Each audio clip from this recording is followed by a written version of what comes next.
Good day to you from Chem Help ASAP. This is my second of what I think will be 4 videos about having ChatGPT take my organic chemistry tests. Again, these are tests that were administered in spring of 2025. This is for Organic Chemistry 2, and the AI model is ChatGPT. So this is the second test of 3 tests and a final. The students have 2 hours to take the test. I kind of consider these to be 1-hour tests, but I give the students 2 hours. And then finally, the topics for this test are cycloaddition chemistry, that's the Diels-Alder, as well as dipolar cycloadditions, electrophilic aromatic substitutions, nucleophilic aromatic substitutions, and finally, cross-coupling chemistry. So let's see how ChatGPT handles this test. All right, this is the first question. This is really a question kind of about cross-coupling chemistry, but I pulled this question from a journal article. This is kind of a scheme that I recreated from the journal article, just getting students to put in words what they're seeing in a scheme. It's not really a tough question, but it allowed me to incorporate a number of different ideas. So the idea is the students need to be able to look at this scheme and then just provide some short answers in these boxes below. So let's see what ChatGPT says. Okay, so on the right, we have the ChatGPT answers. And let's number these boxes. This is the order that I asked ChatGPT to do them in. So for box number 1, the question is describe the transformation fully in reaction 1. So reaction 1, the only change is from the nitro to the, I don't know if we call that an aniline, but that amino aryl group. And what is this? ChatGPT says it's a nitro reduction to a primary amine. I'll accept that. That's fine. For box number 2, we want alternate reaction conditions that would accomplish this. So in the paper, they used Raney, nickel, and hydrogen. And what did ChatGPT say? Either iron and HCl or stannous chloride and HCl. That's fine. The one thing I always tell students is do not give me 2 answers, because if one of your answers is wrong, I don't know which one to grade. So I won't accept 2 answers. So I would count that wrong if it were a student giving it, but both of them are adequate. So box number 3, describe the transformation fully. So I'm asking for a little bit of detail here. Anytime I put fully, I want more than just one word. Fully in reaction 2. So this is a halogenation. We're going from a hydrogen on this pyridine ring to bromine, and we're using NBS, N-bromosuccinimide for this. And what ChatGPT says, it's an N-alkylation. Well, it's definitely not an N-alkylation with bromoacetamide. This is bromosuccinimide. So that's interesting. It misidentified the picture. Anyway, that's a bust. Okay. Number 4, provide reagents to convert the NH2 to CN. So now there's no specific reaction on the page, but I'm asking hypothetically, if you wanted to convert this aryl NH2 to a cyano group, how would you do that? And ChatGPT wasn't fooled by that a bit. It said you do the diazotization, and then you treat with copper cyanide. That's fine. Box number 5. Describe the transformation fully. Again, I guess I felt like I had to tease more detail. Fully in reaction 3, at most 5 words. So this is reaction 3. This is a Suzuki coupling with an aryl boronic ester. And that's what it says, Suzuki coupling with boronic ester. Can't argue with that. And then finally, box 6, specific name of another reaction of type reaction 3. This is not the best worded question, but the type is that this box up here is a cross-coupling of some sort.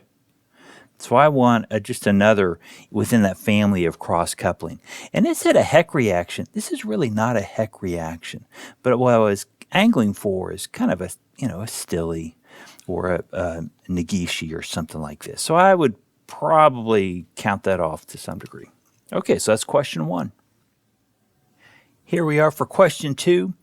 This is a common type of question. I'll ask for a mechanism. I'll almost always ask some mechanisms on my test. And then I give them something a little weird. This is an EAS reaction, but we're going to perform it on an alkene. So We haven't seen much of that in class. In fact, I'm not sure that my students will have seen that at all, but there are some prompts here. We see anytime you have a reaction in acid, I tell students to think the first step is protonation. So I think a student ought to be able to handle this, no problem. So just explain the formation of this product based on the starter materials and reagents provided, and give me a mechanism along the way. Show me how you can move electrons around. Okay, what does ChatGPT feel about this question? So it starts by saying we do a protonation of styrene. That's correct. This is styrene. I'm not going to draw out this full answer, but the alkene in styrene is protonated by H2SO4. Perfect. And it makes a benzylic carbocation. Let's draw that benzylic carbocation. I'm not providing the full mechanism, but I will draw that intermediate. That looks good. And then it goes on to say some things. This carbocation is resonance stabilized. That's fine. I didn't ask for any of that, but it's absolutely true. So that would be step 1. Step 2, electrophilic attack by benzene. Oh yeah. So here's benzene. We have an electrophile, and our aromatic ring can attack. And that should get us to here. I'll try to do this quickly. There we go. There is our cationic intermediate. Attacks the benzene ring attacks the nucleophile. Well, that's not really right. We attacked an electrophile in electrophilic aromatic substitution, and attacks the benzylic carbocation, which is an electrophile, not a nucleophile. This forms a diphenylethane intermediate. Yes, this is an intermediate, but this is now a cationic intermediate. Okay, let's see where we're going. Further protonation and second attack. So it acts like this is a stable product. Now we will get that. Some base in here. We'll pluck off that proton. And here is our final product.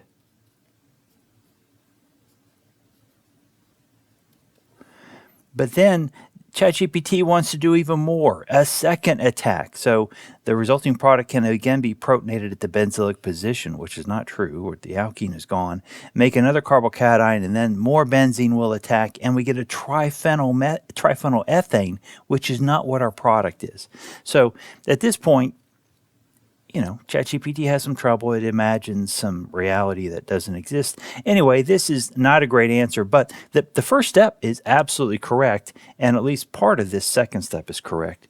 But then, ChatGPT was on a roll and wanted to keep going, which was not called for.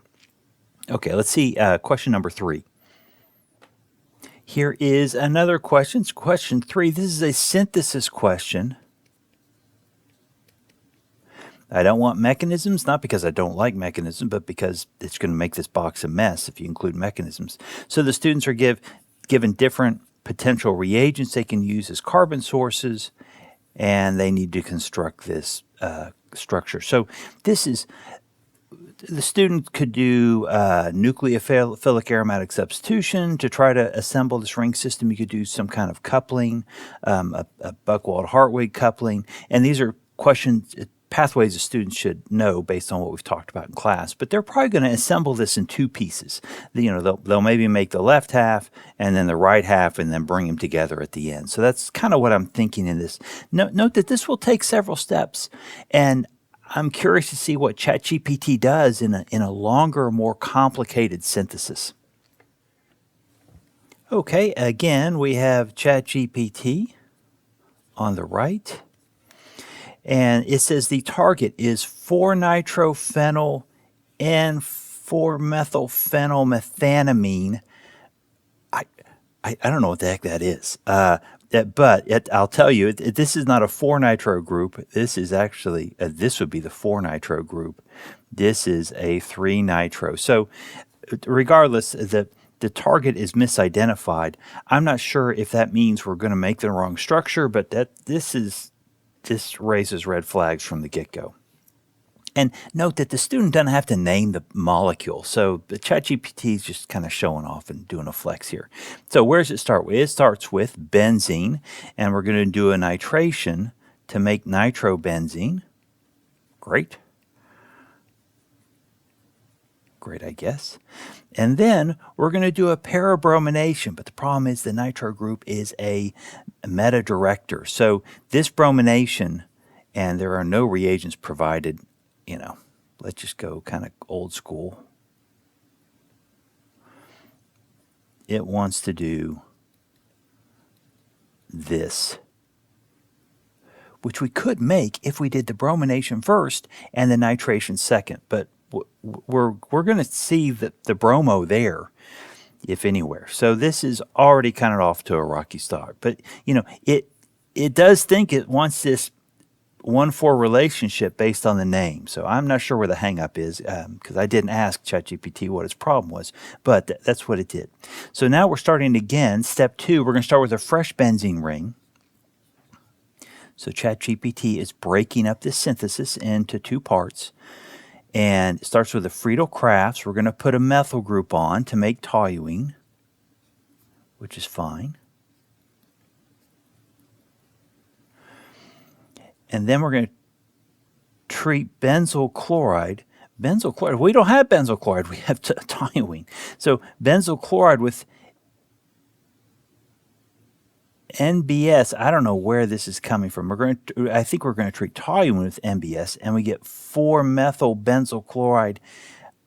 I just don't know what's going on here. We're lost.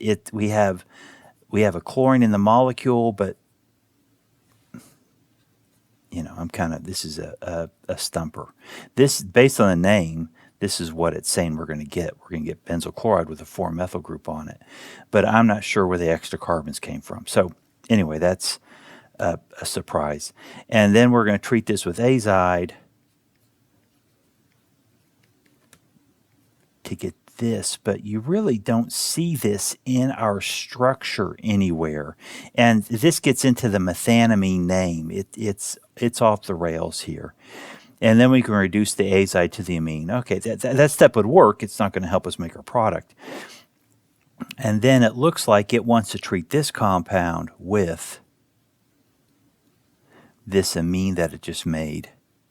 Heat these together in a nucleophilic aromatic substitution, which I admit on paper this would work. We have an electron withdrawing group.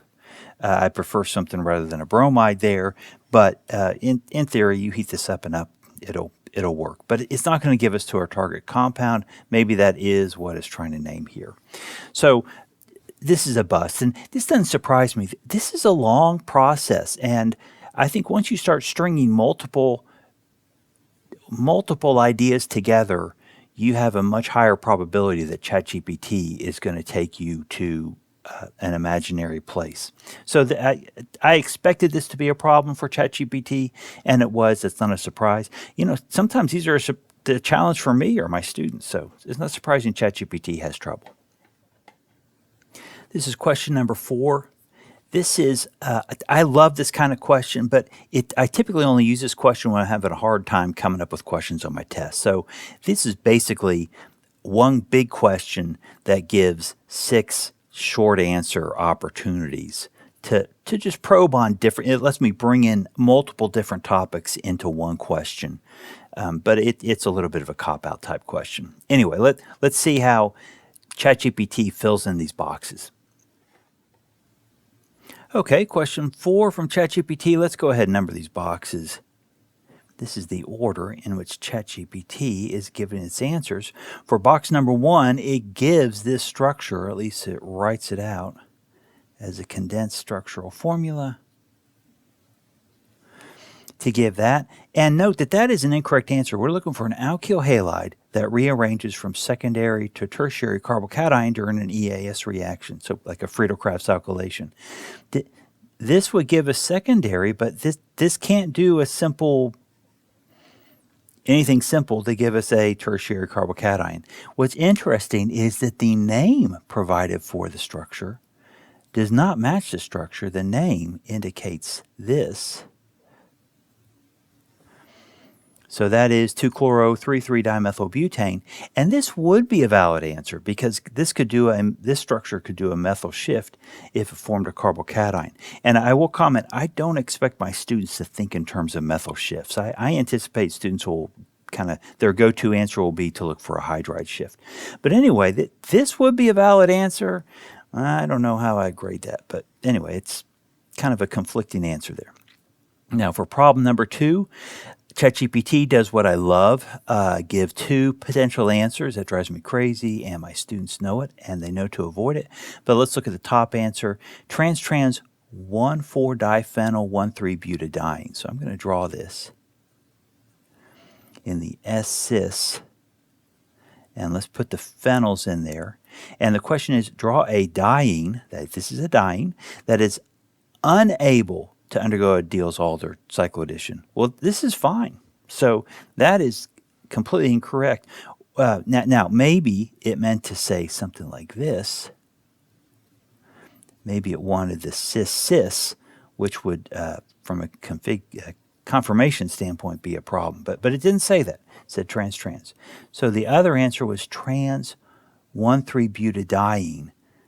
That's locked in an S-trans. Well, yeah, give me a specific molecule. Don't, just say that. Now, that is an example of a 1,3-butadiene, but it's not 1,3-butadiene. That's now tied up in this ring. So this is a bust.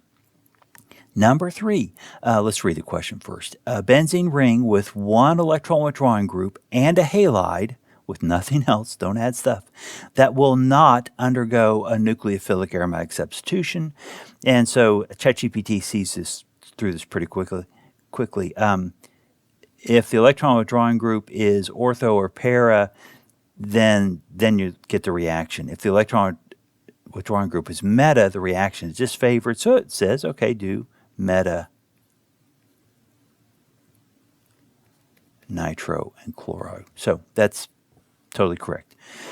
Number 4 is looking for an alkyne that cannot do a Sinaga-Shira coupling. So we've seen this reaction, and ChatGPT, I don't ask for this answer, but it explains a little bit.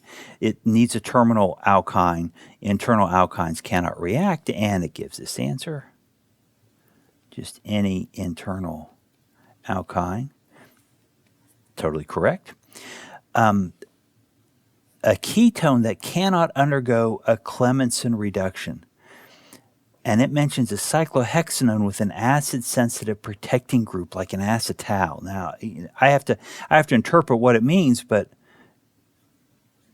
we could draw something like that. I would call this a ketal instead, but I know people differ on that. But anyway, this is no longer a ketone if it's protected as an acetal or ketal. So, this is nonsense. What I'm really angling for is that Clemmensen reductions require an aromatic ketone. So they're which of course is a reaction you encounter, the Clemmensen reduction, while you're doing this aromatic chemistry. So that's what I was angling for there, and ChatGPT missed that. Finally, box 6, a tri-substituted benzene ring that will give just 1 product in an EAS reaction. There are a few ways to look at this, but ChatGPT did what a lot of students did on this test, is trimethylbenzene. If it's tri-substituted now, there's just 1 position based on symmetry that can react. And that's a totally valid answer. Okay, let's move on to question number 5. Here is question 5. This is really sort of a general EAS type question. I just want students to talk about regioselectivity in EAS reactions and think about topics like, electron donating groups, electron withdrawing groups, and sterics, and how those can potentially drive the regiochemistry of these reactions. So let's move on to ChatGPT's answers. Okay. So we're looking at ChatGPT again here on the right. So for the first molecule, 1, 2, 3, for the first molecule, it is chlorobenzene, and ChatGPT says the next reaction will occur at position 4. But this is interesting. So chlorobenzene, the 4 position, is indeed right there, but I gave the students, I manually numbered the position. So I feel like a jerk saying ChatGPT is wrong. It's really not wrong, but within the setup of the question, it is wrong. So, this gets a little touchy, but I understand where that 4 comes in. I'm not going to say ChatGPT is wrong, but it doesn't match what I've asked for in the question. I really want position 3. And why is that? The chlorine is ortho-para-directing, and it prefers the less hindered parasite due to sterics. Pow, look at that. That's a great answer. Let's make sure it's within the... I normally give students word limits, and I'm a little contradictory here. I give them 12 up here and then 10 down here. I give them word limits because they'll just write their life stories in these boxes, and they don't need that. I'm looking for like probably 2 or 3 words to give credit. So 1, 2, 3. I'll call that 1, 4, 5, 6, 7, 8, 9, 10. Okay, that is a bullseye answer. Okay, question number 2. Molecule 2. Metamethyl benzaldehyde. Well, this is not an aldehyde. This is a ketone, but that's fine. Okay, and it says position 5. Daggone it. I'm not looking for, I don't have a position 5. So I think it's saying if this were methyl benzaldehyde, then this would be position 5. So I think what it's really saying is 3. Although it called it 5. So it says that this position is activated by the methyl group. The methyl group here, it is not activated by a methyl group, and it's away from the deactivating aldehyde group. The aldehyde would be a meta-director. It's an electron withdrawing group. So this is nonsense. Okay, molecule number 3, orthomethylphenol. That's not what we have. We have paraphenol or paracresol. So this is, ChatGPT thinks it has this structure in the ortho position. It doesn't. Okay. Well, if it did have this structure, then I agree the 4 position of that molecule would be correct, but we don't have that. So anyway, this is just off the rails. I see its logic based on the structure it said, but the correct answer is position 2. We have 2 different electron donating groups. The stronger donator is the stronger director is going to be the OH because it's a stronger donating group, and so the 2 position is going to be favored, and then some version of that in the box. Anyway, not that great on this question for ChatGPT. All right, question 6, we're at the end of the test. This is what I call a roadmap question. Provide reagents or structures as needed. Again, no mechanisms because I don't want to see that mess on this kind of question. So let's see how ChatGPT does. Okay, so we have, again, as always, we have ChatGPT up here on the right. And we have 3 rows, 1, 2, 3. So for the top row, we're going from benzene to 2-isopropylphenol. Wrong, this is actually 4-isopropylphenol. Oops. Let's see how this pans out. So for step 1, we're going to do a Friedel-Crafts alkylation. We're going to do propene and an acid.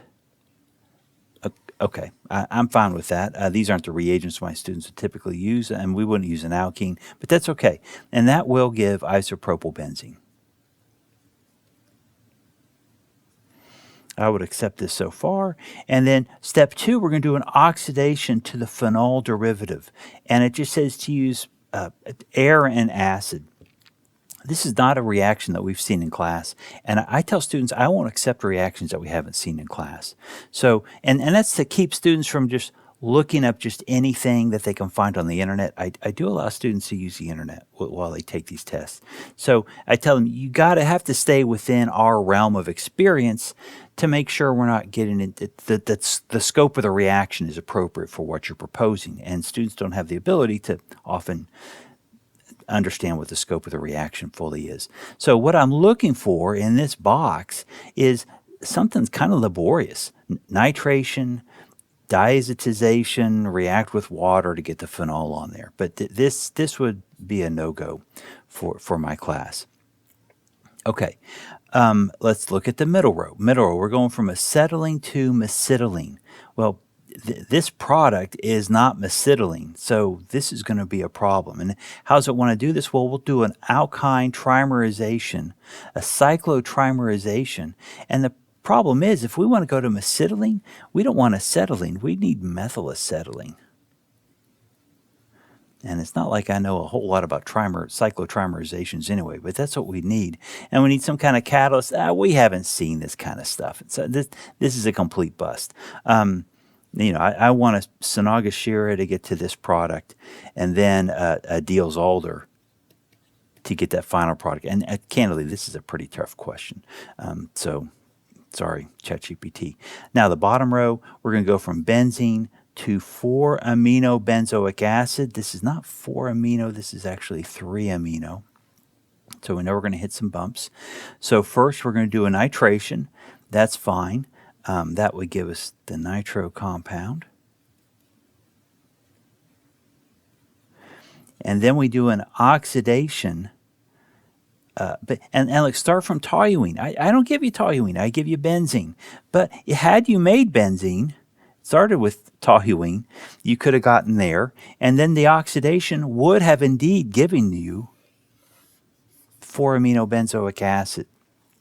So it just convinced itself it was making a different compound. I don't know why ChatGPT does this. I probably shouldn't try to think about the thought processes too much, because it's not a real thinking thing. But I suspect it said this is the answer, and then it sought out that answer instead of really using the information provided on the page. It also says there's likely a minor error in the image if the starting material is benzene or benzoic acid. Now, as you know, I certainly make mistakes on my tests, probably too often. But no, ChatGPT, you're just wrong. Think again. Okay, let's wrap this up.